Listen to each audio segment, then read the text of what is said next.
Welcome to Middle Age Can Be Your Best Age, the show designed to help make middle age your prime time of life by defying the notion that once you reach 40, 50, or even 60 years old, your crowning achievements are all behind you. Regardless of whether you're just approaching 40 or are firmly entrenched in your middle years, it's time to launch your very own personal journey toward a joyful and purpose-filled second half of life. Each week, host Roy Richards, an expert on midlife renewal and author of A Midlife Challenge, Wake Up, will discuss the challenges common to middle age and help guide you to a brighter tomorrow. Now, here's Roy. Well, do you often wonder why you keep having the same problems in your relationships over and over? And before I get into that, I forgot to welcome you to this week's edition of Middle Age Can Be Your Best Age. But if you do have those problems in your relationships over and over, you're far from alone. In the U.S., almost 50% of first marriages end in divorce, one divorce every 36 seconds, and 40 to 55%, depending on the poll, of parents worry that their children are depressed or have substance abuse problems. And studies demonstrate that dating is problematical. More than 2,500 online dating services serve more than 49 million folks, many of them middle-aged, trying to find mates. So it sounds like we don't have too much confidence in ourselves. And truth to be told, so many of us conduct our relationships on automatic pilot without really thinking about what we're doing, and we just keep doing it. And so often we act and react so much differently than who we'd like to be. And my guest, author and renowned psychiatrist, Christine Adams, M.D., tells us it's because we're living on automatic based upon emotional conditioning we received as a small child. And it's high time we go back and explore this phenomenon. And Dr. Adams is the ideal professional to point the way. She's known far and wide as the emotional conditioning expert, and she's been practicing child, adolescent, and adult psychiatry for 40 years, and she's often sought out as an expert on personalities and relationships, and she's been interviewed on numerous radio and TV programs, and she's author, along with the late psychiatrist Homer Martin, M.D., of the definitive 2018 book, Living on Automatic, How Emotional Conditioning Shapes Our Lives and Relationships. And hello, Dr. Christine Adams, and welcome to Middle Age Can Be Your Best Age. Thank you very much. Well, to launch our discussion, please give us a definition of emotional conditioning. What is it, and how does emotional conditioning we receive as a small child impact our personality and our relationships throughout our adult lives? Well, emotional conditioning is the process that happens to us from our parents, the way they raise us, and they teach us how to conduct relationships with people. And they do this through an emotional avenue, much the way that Ivan Pavlov conditioned his dogs behaviorally. Parents do this to us emotionally, so that in other words, we're kind of like dogs. Yes, we are very much like our pet animals. And, well, you mentioned that. This is interesting, that the primary caregivers, usually our parents, when we were tiny, may give us conflicting messages. They have verbal instructions about how we should love and treat everyone well, and then how they actually treat us as children and how they behave toward themselves and toward others. Can you give us a couple of examples of this? Well, yes. One of the ways we found that there are patterns in the way that parents emotionally condition us, and that they condition different children in the family in different ways. Oh, yeah. And an example I like to give of this is the child in the grocery cart who's standing up in the grocery cart, maybe about 2 years old. Yeah. And one parent will respond with, "Sit down right now, that's dangerous, you're going to fall, and I mean business." And they'll give them a very stern look. Yeah. And the child will emotionally want to please that parent, so they'll sit down and do exactly what they told them to do. Yeah. Now, another parent with a different 2-year-old child will say to the child, "You're not supposed to stand up in the cart, and I want you to sit down." But then they will smile about it because they think it's cute or they think it's funny. Yeah, you talk about a father particularly that says that and then smiles broadly at the child. Yeah, and then the child gets a different emotional message from the first parent. Yeah. The second parent gives the emotional message of, in order to please me, you have to do things that are disobedient or mischievous. That's what makes me smile. I also these are the two different types of conditioning that we discovered parents give children. I know we talk about, the controversy over whether you spank a child or not. You preach nonviolence and love for people, and yet so often parents spank their child when they're doing something that they shouldn't be doing. Yes, and children get the emotional messages not from what you say.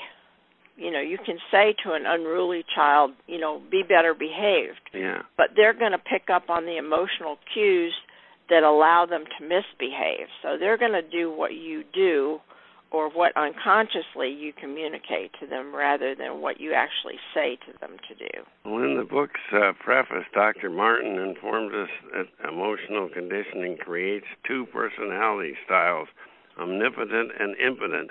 Can you please give us definitions of these two roles and how each one conditions our lives going forward? I thought that was fascinating.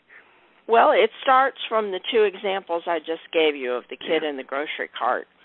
The first style is an omnipotent style of emotional conditioning, and that child grows up. What we discovered in working with people in psychotherapy is that some people have this unconscious view of themselves as extremely powerful and able to do whatever somebody else wants them to do in a relationship. Yeah. There's no boundaries to it. They just feel they can give and do what everybody else wants. And then other people in relationships that we called the impotents are people that felt very helpless to accomplish things, and they rely on other people to do things for them and to take care of them. Yeah. And we found that these two personality types pivot in relationships around giving and taking in terms of emotional support. Some people are very good at taking emotional support from others, and some are very good at just giving and giving and giving and not asking for much in return. So the omnipotent is very good at giving emotional support and very poor at accepting it. And the impotent is very good at taking emotional support and very good at giving it. I honestly don't know which is worse. They both have downsides to them, and they both create emotional illnesses and emotional dysfunctions and conflict in relationships.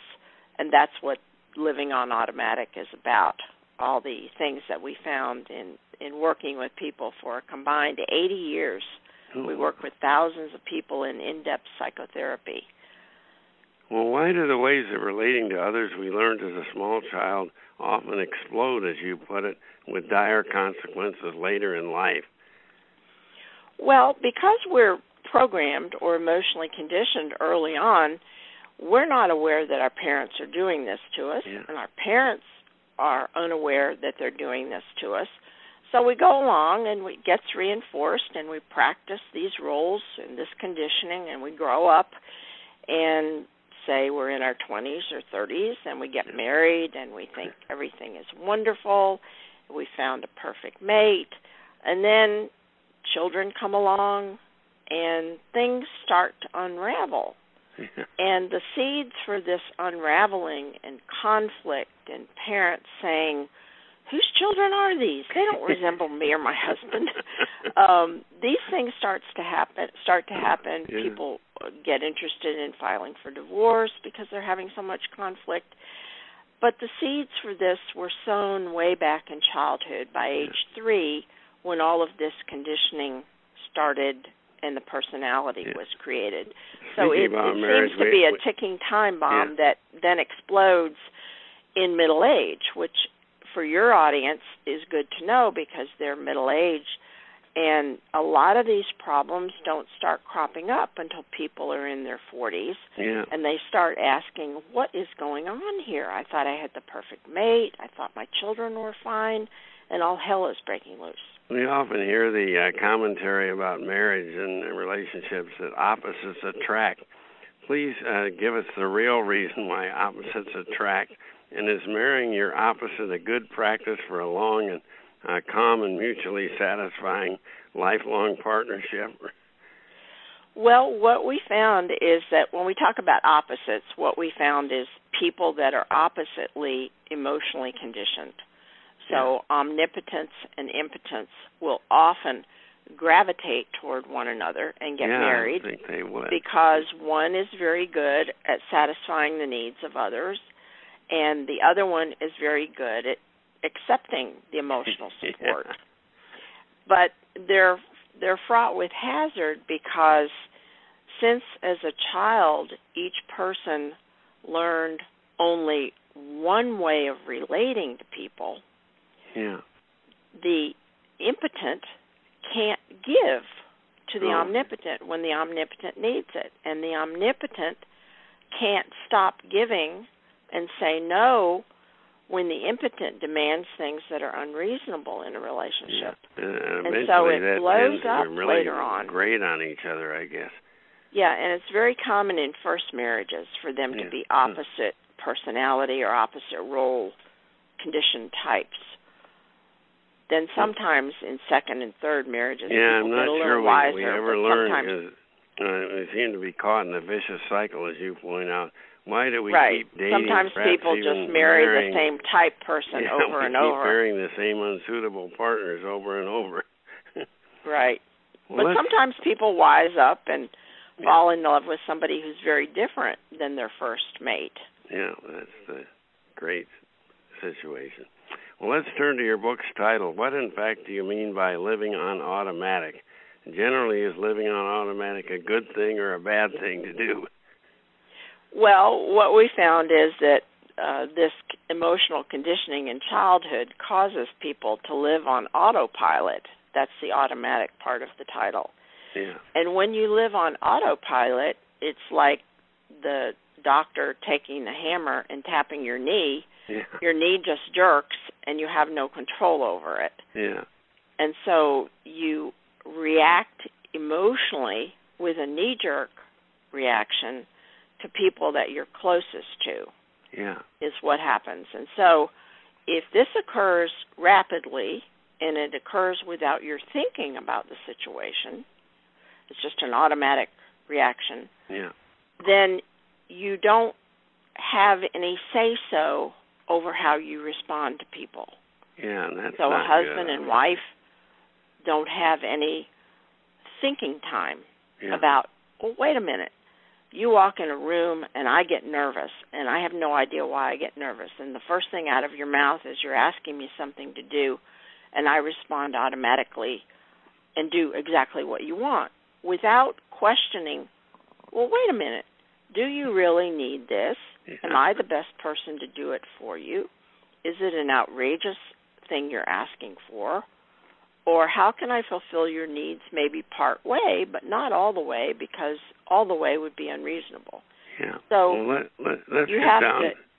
To, go ahead. I didn't mean to interrupt. You have to learn to have a good relationship.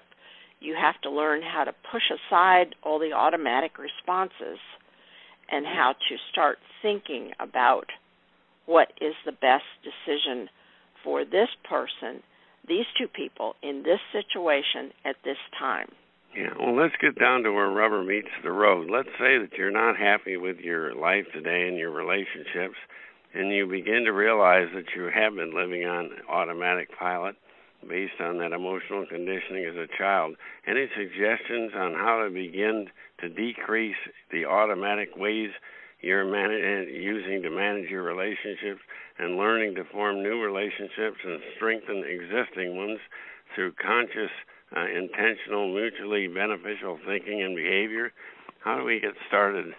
Yes. Well, the first thing that I always advise my patients to do is, we've got to help you discover what your early emotional conditioning style was.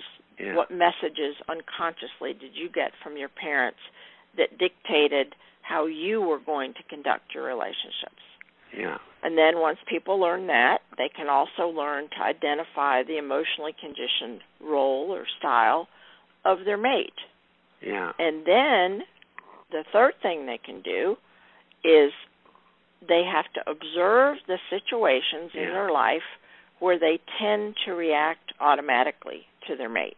Yeah, and they can catch themselves and realize they're doing it. And then they have to catch themselves and say, well, this happens at 5 o'clock every afternoon when my husband comes home from work. And then you plan a method to slow it all down and stop the automatic responding. Yeah. I'm not going to say yes to my husband the minute he walks in the door. Yeah. I'm going to slow this down. I'm going to think about, okay, what's going on here? What is he asking for? What do I need? What do the circumstances dictate? And then you decide the right course of action. Yeah. Maybe he wants to talk about something and you're in the middle of fixing dinner. And you say, well, you need to wait right now because I'm making dinner. Yeah. After dinner, I will listen to you. Yeah. So you have to think, and then you have to plan your course of action for your decisions, what you're going to do, and you have to get feedback from your mate. Yeah. Can you hold this topic of conversation until after I'm done cooking and we have dinner? Yeah. Because the dinner is burning and I need to get to it first.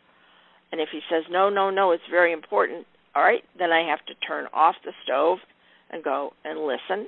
That might be reasonable if he says it's an urgent matter. Okay, or if he says, we yes, can order I can out wait. and we'll talk as long as you want.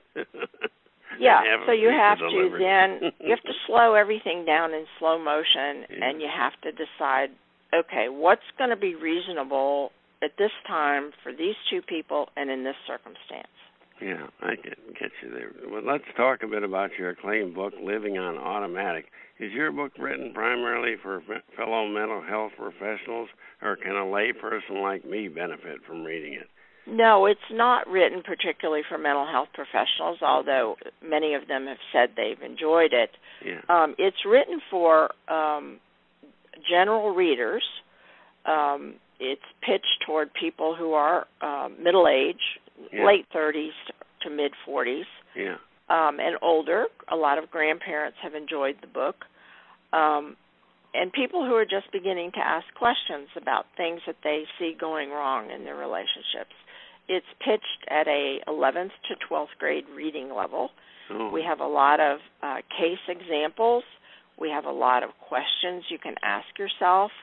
And we have chapter summaries at the end of each chapter, the things you should have gotten out of each chapter. And then in the back, there's suggested reading and movie viewing lists. Oh, I like that movie viewing list. Yeah, when I teach classes, I use a lot of movies to explain concepts so that people can actually see people. I love to watch movies. Yeah, it's a lot of fun. One primary message you would like a reader to take away from your book, Living on Automatic, what would that message be? That the personality, even though you learn things by age 3 that are going to set up your personality for the rest of your life, that the personality can be changed, and you can make changes in the way you relate to people all throughout your life. I've had people I've worked with in their 90s. So much more of a positive attitude and a self-confidence if you know that you can change and you can understand why you've been doing things the way you've been doing them and why you've had so many failures.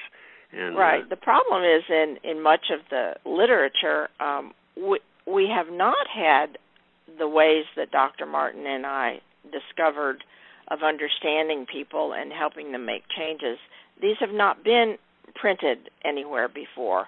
Yeah. And so this is new information, and we were very excited that we were able to help so many people in psychotherapy, and so we wanted to get the same concepts out that we discovered in working with people to the general public so that they could begin to make changes in their lives. Yeah. And then if they needed help doing it, of course, they could get themselves a therapist. Where's the best place for our readers to go, or our listeners to go to preview and purchase your book, Living on Automatic?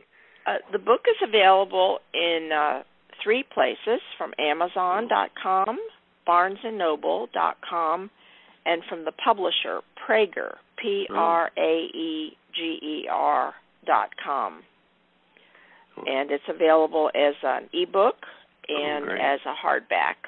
Well, on your website, I noticed that you offer over 100 blogs plus a free download, 7 secrets for raising children that lessen parent-child conflicts. That sounds like a great download. Please give us your website address where people can go to find that good stuff. Yes, I welcome comments from people through my website. It's Dr., spelled out D-O-C-T-O-R, Christine, with a C-H, Adams.com. Yeah, so Dr. Christine Adams. Yeah, that was a very comprehensive website, and I really enjoyed that. And I also am a blogger at psychologytoday.com, and the name of my blog is Living on Automatic. Oh, I see. Okay, they can find it one of 2 places then. Well, to conclude, I can speak from personal experience, and I know a lot of you can also. Isn't it frustrating when at middle age you so often feel uncomfortable relating to other folks, maybe even including those closest to you, your spouse and your kids? And is your family life a constant squabble between you and your spouse, and your kids are disrespectful, ill-behaving, and out of control, in your opinion? Don't you hate it when you lose out on a great job, lose a high commission sale, or fail to get a promotion that you think you deserve because you're not good at forming and building relationships? And I know it's easy to blame yourself and lose confidence in controlling your future, but to solve your relationship problems, all of us need to know why we are who we are and what we need to do to take conscious control of our actions and our thoughts. And a great way to launch the process of understanding, I highly recommend you preview and purchase Drs. Martin and Adams' book, Living on Automatic. And I close this segment with a couple of highly favorable reviews. One is a must-read for anyone seeking new ideas and findings about their relationships. The scope and depth of Drs. Martin and Adams' critical experience to discover how to manage our relationships with one another is nothing short of mind-blogging. And that was from James Fisher, Ph.D., President Emeritus of Towson University and the Council for Achievement and Support of Education, or CASE. And another one, Living on Automatic, is a life changer if you want to possess authenticity through self-discovery and look deeply into your relationships. That was from Judith Miner, M.D., a private practice child and adult psychiatry and co-author of Fatherless Children. And these are only a couple of a number of ringing positive endorsements. And thank you so much, Dr. Christine Adams, for a most revealing interview. And best of continued success with your book and in all that you do. Thank you so much, Roy. It's been a pleasure. Well, now that let's talk about an unpleasant subject that is far too real for so many of us at middle age, and that's chronic pain. Perhaps you, a loved one, or a close friend has suffered from annoying or, worse yet, debilitating pain that just won't go away, and you've been to one or more doctors, had numerous lab tests, but the medical professionals have been unable to diagnose a cause, and perhaps you've suffered from a traumatic injury or illness or a degenerative disease months, even years ago, but all the tests indicate that you have healed. So why does chronic pain continue? Even more puzzling, you may not even recollect precisely when or how the pain began. One day it just showed up and it won't go away.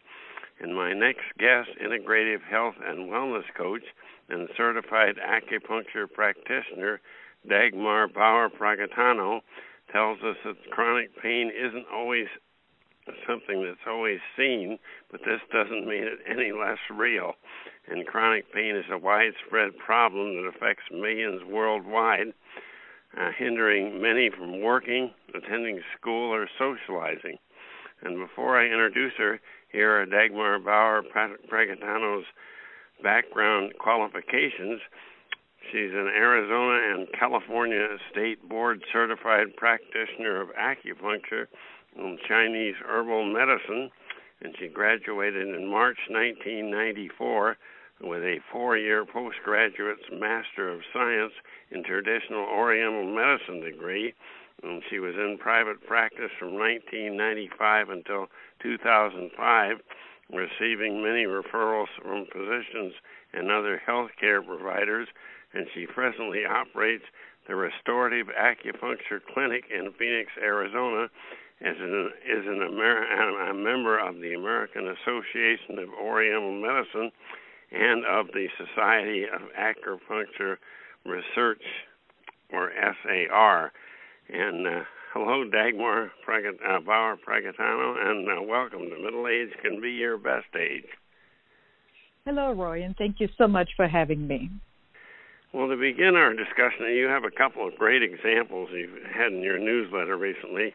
And to begin our discussion of chronic pain that won't go away but doesn't have obvious identifiable causes, can you briefly describe the circumstances of a client, Maria, which is not her real name, a middle-aged female who came to your office with chronic back pain, and following diagnostic tests, she was given physical therapy treatments, but 8 months ago, and they still haven't stopped the pain, and she's still unable to return to work.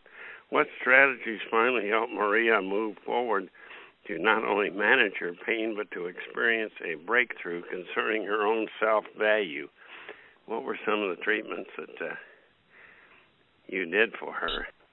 Sure, I'll be happy to say that, Roy. Again, Maria has been a client many years ago, and that's not her real name. Yeah. And many of your listeners may also be able to relate to this, where you have been through a number of therapists, and again, the physical therapy has been ordered, and after maybe 12 or 15 visits, you should be feeling better. However, you are still in pain. Well, in my client Maria's case, a middle-aged lady, the same thing occurred. And she was middle-aged and happened also to be the sole provider, a single mother of 3 young children. Wow. And so as we started with the acupuncture treatments also, and I explained things to her and how they relate. And the beautiful thing about acupuncture and Chinese medicine is it's not just the acupuncture, that we really always address the physical, the mental, and the emotional state also, as it relates on an energetic level. So as Maria was receiving her treatments also, just the tremendous tension, the exhaustion from taking care of everything, the distress of physically not feeling well, all just surfaced also. Her mentality was that, she was working hard, providing, not really taking time for herself, always being there for her children, which, resulted in depression, a lot, lack of energy and enjoyment, anxiety, sleep disturbances, and that was not necessarily conducive to her circumstances. Yeah. And by addressing, a number of those issues also, and trying to integrate strategies of taking a little bit more time for her, valuing her time when she was going to sleep, pretty much also making herself a bit more of a priority and taking some rest, we slowly were able to help her reestablish, to feel better, reduce the anxiety that created the intense tension, have her continue the physical therapy treatment at home, and so in order for her to start feeling better. Yeah, so many people forget when Jesus said, love others as yourself, they forget to love yourself and pay attention to yourself, a portion of that. Especially as a mother, right? Yeah, when you're a single mother and provider for children, you very much have the tendency to self-neglect at times. Absolutely. Well, let's talk about another of your clients, Erica, again, not her real name, a middle-aged woman who was a stay-at-home mom. And what type of chronic pain did Erica suffer that you label as one of the most common ailments of tension? Well, Erica was experiencing headaches. And so who of us hasn't had a headache? And we all know how bad that can be. So she had them for a year, and they were pounding headaches, and she had them literally daily, I think it said in your...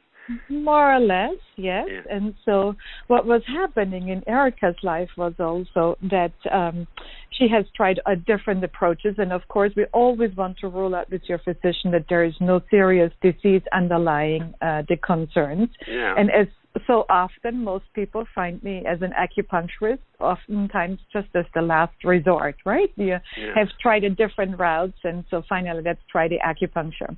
And well, so in her case, you were able to identify a specific event, or she was. What was that event that set her off on all this? Well, what happened was that Erica and her husband had decided to purchase a bigger home. Yeah. And so a bigger home meant larger expenses, and also they purchased a bigger home so that the in-laws could move in with them, which is a very home noble. Came along with the mother-in-law. It is a very noble and wonderful thing. However, it may not always be what we as an individual feel comfortable with, or how it will change the dynamics of our relationships. And so as she was in a safe, nurturing environment and relaxing, it really surfaced within her that this was causing her a tremendous amount of stress. And so funny, the strange thing is it caused a traumatic after effect. Tell about that phone call you got from her husband. Yes, and so what happened is that one of these days the phone rang, and it happened that her husband called and kind of saying, what did I do to his wife? And as I kind of recovered here a little bit from the shock, I understood what was happening. As Erica had realized the frustrations, or even also the anger that bubbled up during her treatment, that this was not really what she wanted, or that it caused her too much stress, and that things needed to change within the home, given the fact that her in-laws moved in also. Yeah. She confronted her husband at home. Of course, I didn't know about it until that phone call, and later on, embarrassingly, Maria shared that knew of it. However, what it did do is it opened up ground for communication between her and her husband. Probably not in the smoothest way, but it did result in the fact that the circumstances improved for her, and the headaches diminished to the point eventually that they went away. Because one of the spouses can't always let the other spouse have everything their way if it's not working out for the wife in this case. The husband. Yeah, it's all a compromise. And sometimes, depending how we are raised, where we come from, and how we deal individually with some of the circumstances and our feelings as we acknowledge them, we try to compromise. However, if it's really going against the grain, so to speak, or against the flow, something needs to shift. Right? We need to either communicate, we need to integrate something different, but we also need to be aware of what exactly is bothering us so much that may possibly even contribute to physical pain, specifically chronic pain. And when you reveal to your partner if that marriage was meant to be, you work out a situation where it's a true partnership and each one's respecting the other wishes and the other's wishes, and it works out much better. But none of us wants to have chronic pain, but in those instances where conventional medical testing will not reveal a physical cause, how do you advise your clients and our listeners to explore and pin down possible causes of their pain? Well, conventional medicine is primarily focused on the biochemical situation of a disease, and quite frankly, the medical establishment does not necessarily have the time, specifically when it comes to chronic pain, to go a little bit deeper. So that's why we have specialists and different people that support us also. And what can we all do? Well, I think the most important thing is to every day possibly establish a routine, a ritual where we check in with ourselves, where we kind of use our breath to slow down our breath, calm down our nervous system, and really pay attention to what do we feel. You may call it meditation or prayer, or actually both, because as they say, your praying is for asking, but meditation is listening. So really listening into your feelings every day and acknowledging them, the authentic self also, and to see how it fits into our circumstances also, and our relationship. I think that's a very important thing, to really be in that moment. I think that is of utmost importance. Yeah, I know how you point out you don't want to let a hurt that you may not even recognize as hurt, and then it turns into anger, and then your body will begin to justify your feeling of anger, and you begin to suffer, and you end up in chronic pain. I know that was the case with Erica. Yeah, well, our mind has a wonderful way of rationalizing what is occurring to us, specifically when it comes to pain also. Us human beings have a difficult time oftentimes to embrace the thought that either chronic pain can be related to a mindset or the way we process and deal with things in life. So somehow we tend to find evidence, with an MRI, an X-ray or something, that because of this I am in pain. So to just to keep an open mind is very important to what may have the stressful events that may have contributed to one being in pain. Well, I know you have a restorative acupuncture clinic in Phoenix, but you also have clients who live elsewhere in America and even around the world. How do you serve these clients as an integrative health and wellness coach? Do you communicate with them directly, or how does that work? Sure. Of course, if you come to my office, that's an acupuncture treatment. So I work as an acupuncturist in that respect. However, in the virtual world, I function as a health and wellness coach. A coach is different from a practitioner in the sense that I'm trying to help you achieve your goal. Okay? And so I may not be able to physically put my hands on you, but I can, for example, explore with you what has been stopping you. Where is your mindset at? Why you may not have made that phone call to this particular practitioner, or why you haven't followed through, in order for you to get to the desired goal also. So really also trying to explore your mindset as to what has been stopping you in order to start feeling better and reach your goal. Well, how best can someone get in contact with you, perhaps to become a client or to learn more about your services? I think the best way, if possible, is to just send me an email. I think most of the population these days is on the internet via email, so you are welcome to email me at Dagmar, that's D-A-G-M as in Mary, A-R, at DagmarBauerPrigatano.com. That's simple enough, and that's spelled BAUERPRIGATANO.com, right? It's B as in boy, Bauer, B-A-U-E-R, and then Prigatano, P as in Paul, R-I-G-A-T-A-N-O. That's good. And I also know you have a private Facebook group and community. How can a listener join that? In the Facebook group, yes, it's called the Breakthrough Pain Community and Support Group on Facebook. So if you search for that, you're welcome to join us. and find like-minded people struggling with similar concerns as you do. You also have a newsletter. I know that I received that, and it's very helpful. That, again, I guess would contact you, and you'd get on that newsletter mailing list, email list. Absolutely. I'll be happy to add anybody who wishes to be part of that list. Again, just send me a simple email letting me know you wish to be added at Dagmarbauerprigatano.com. And I'll be happy to add you. Well, I can think of nothing more debilitating and destructive to the good life than to suffer continually from an extended interval of chronic pain, even more not being able to pinpoint what's causing the pain and having no way to relieve it. And pain sometimes can be traced to a traumatic injury, a serious illness, or a degenerative changes, but that hopefully can be treated and in time will lessen and go away.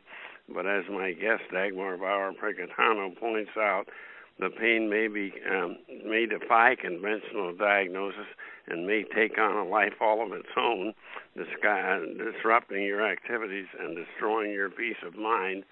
And if chronic pain is your problem, and if you'd like to begin living a more natural and healthy lifestyle, I highly recommend that you make contact with Dagmar Bauer-Prigatano. And thanks a million, Dagmar, for your highly enlightening advice. And thanks to listeners for joining us. Oh, excuse me. Thank you. Sorry about that, Roy. Thank you so much for having me. And if anybody out there is struggling with pain, I wish them well and hope they will find relief very soon. Thank you so much. Thanks a million, listeners, for tuning in today. And may all of you enjoy a pain-free, joyful, and great holiday season, and for that matter, a stress-free second half of life. And please join us again next week on Middle Age Can Be Your Best Age. Bye for now. You've been listening to Middle Age Can Be Your Best Age, hosted by Roy Richards, an expert on midlife renewal and author of both A Midlife Challenge, Wake Up, and Wake Up, Captain and Crew, Restart Your Engines. You can learn more about Roy and his Middle Age Renewal Training System by visiting his website, middleagerenewal.com.